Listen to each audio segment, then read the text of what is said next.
Good morning, everyone.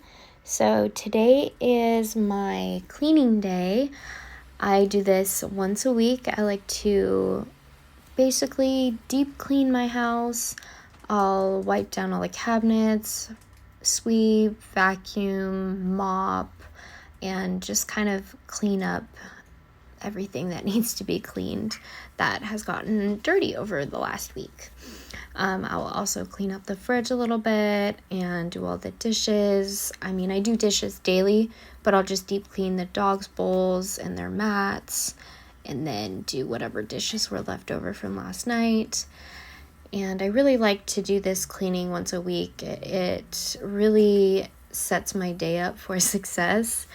I do kind of look like I just woke up. It's because I did. Usually I'll do this on Friday mornings, about 6 in the morning.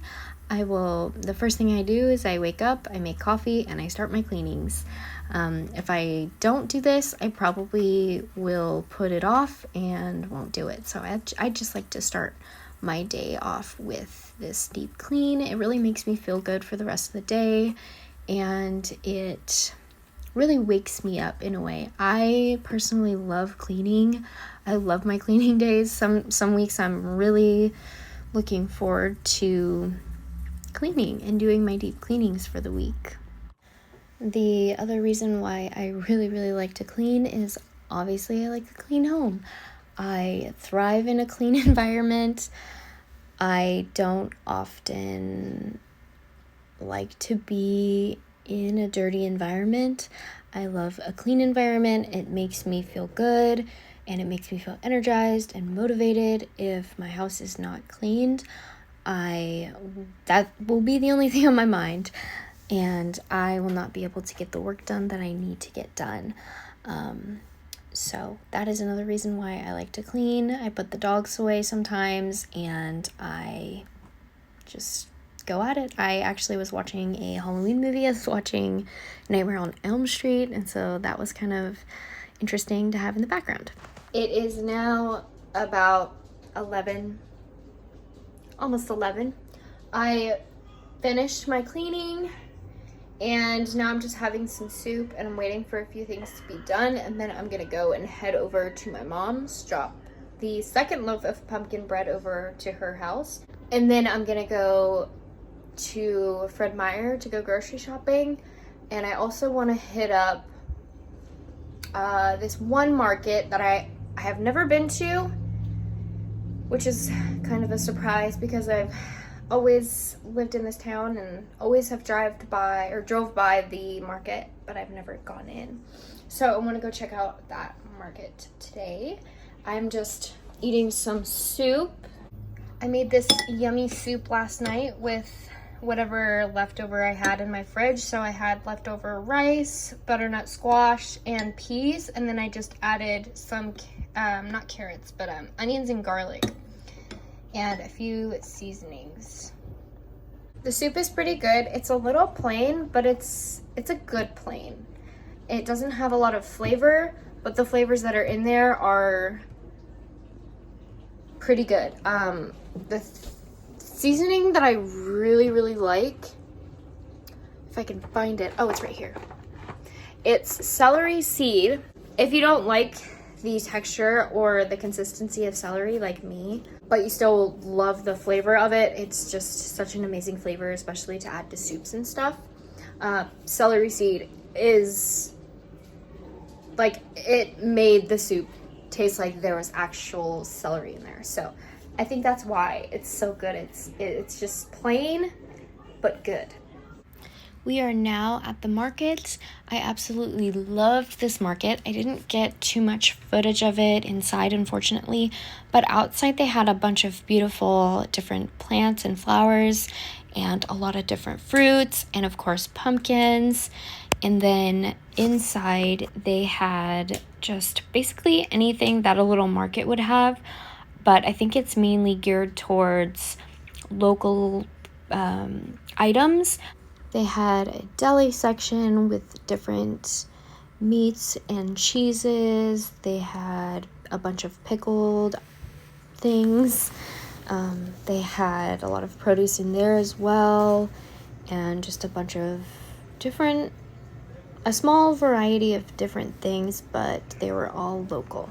We are now back from the store. I ended up really loving that market. It's super cute.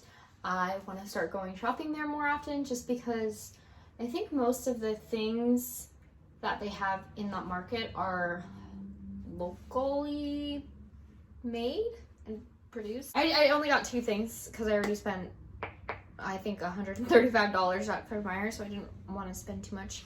But I did get this hot pepper jelly. This is really good with these crackers. I mean, even these crackers alone are, oh my gosh, they're just amazing. I'm gonna go ahead and unpack everything in here. I guess I can show you guys what I got at the store. So I got some hoagie rolls for sandwiches. And then since it is Halloween weekend, I mean, technically Halloween isn't until Monday. That's okay. Some candy just in case we get any trick-or-treaters, so I will fill that up sometime today. A lot of canned goods such as soups. I really don't eat these, but they are for Nick, just if I'm not home or dinner isn't made or anything like that, he can have some soups. And then peas, and I think I got a few cream of mushrooms and chicken for a recipe. Soup, onion mix. This is gonna be for a recipe I'm gonna cook for Nick. As you may know, I don't eat meat, and this is a meat recipe. I think it's a pork chop recipe in the crock pot, so that'll probably be pretty good. But that's what this is for. I will put that right here, and then I have some mustard greens for my bearded dragon. I wanted to go ahead and try some corn grits. I don't think I've ever had corn grits ever in my life, so I'm pretty excited to try these. I've been looking at them at the store every time I go, and I finally just said why not. I got a sweet potato for my bearded dragon, some cashews, and then cream of mushroom, some tomato sauce. Mainly when I go shopping, I really only shop for the food I plan on making. So I shop by meal prep and meal planning. This is for Nick. Tang. I do drink it, but it's so bad for you. But yeah, I usually only get things or staples that we need, like peanut butter. It's crazy how at the store, when you're looking at peanut butters, every single peanut butter has at least one type of oil in it. And if it doesn't have oil, it has sugar. If it doesn't have sugar, it has oil.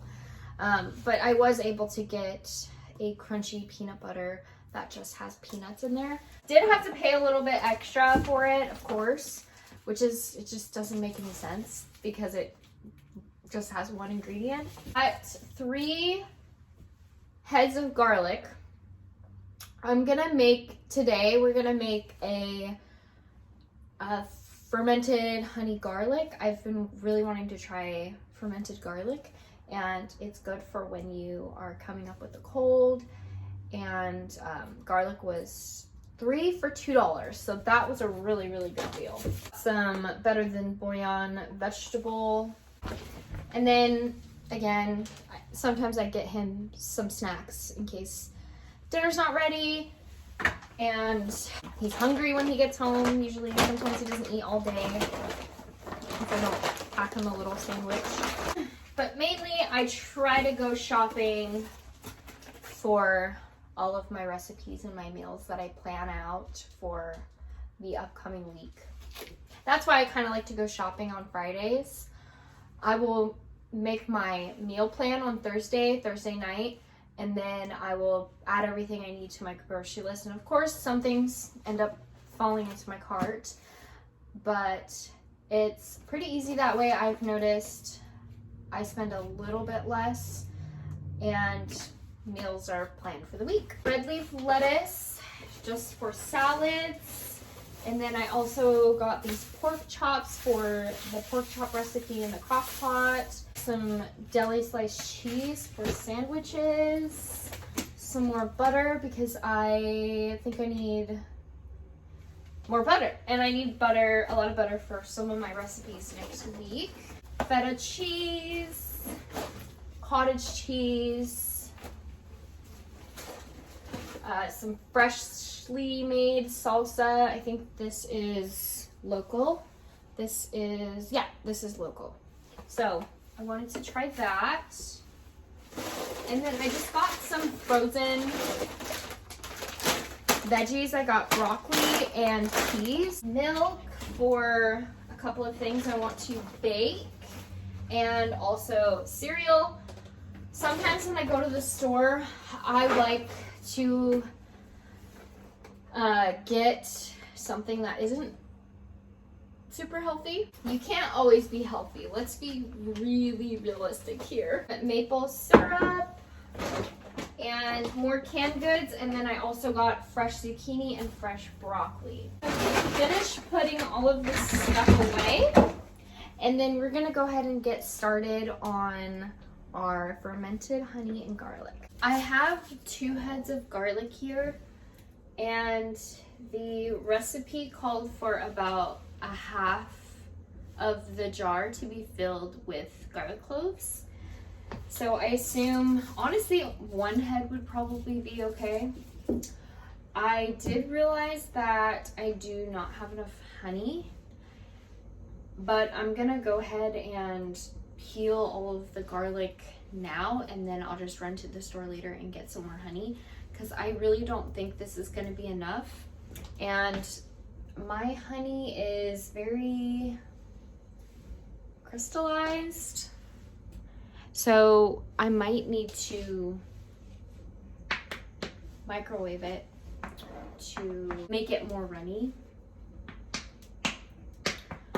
I've never microwaved honey before. I know I did research it,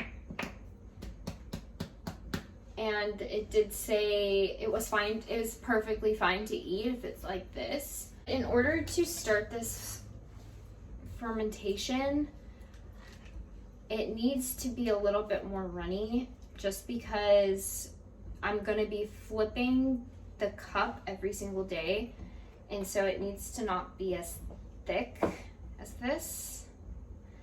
They did suggest to use raw honey.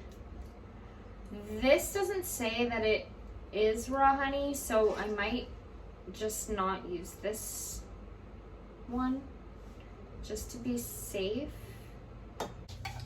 Well, there is a fun fact for you. I don't think I am going to use this honey though for the ferment, but fun fact, if you have stored your honey and it crystallized like mine and thickened up, microwave it for a few seconds. I think I microwaved mine for about 40 seconds, and it'll get back to that slimy, smooth consistency. Later that day, we did end up going to a pumpkin patch, and I was able to find some raw honey. It is locally made, so that was awesome. It is blackberry flavor. It is so good. And then I did end up finishing, I think I ended up peeling 2 heads of garlic. I did go a little over halfway, but that's okay. And then I poured the honey in there. I don't think you have to fill it. Well, you don't have to fill it all the way, because you want to make sure there is some headspace left to flip the jar over every day. I did overfill this jar a little too much, so I did end up taking some out. It was a little bit of a messy job, but I think it'll be worth it in the end. So the reason why you want to leave some headspace on the top is so the garlic will have enough room to float to the top when it's flipped over.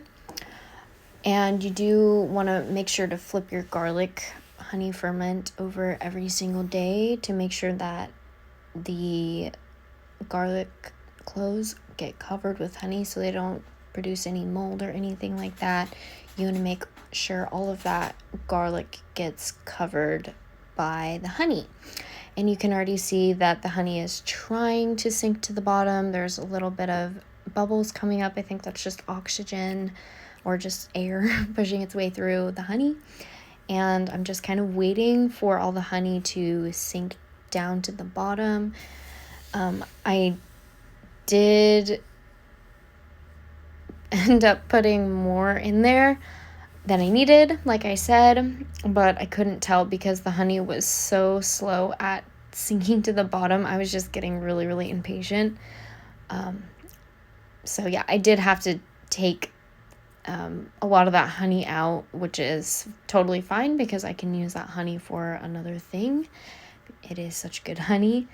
And I did also get those Brussels sprouts over there on the stalk. So those will be super yummy to cook up. I hope you guys enjoyed today's video and hanging out with me today. And I hope you guys have a great day, and we will see you next time.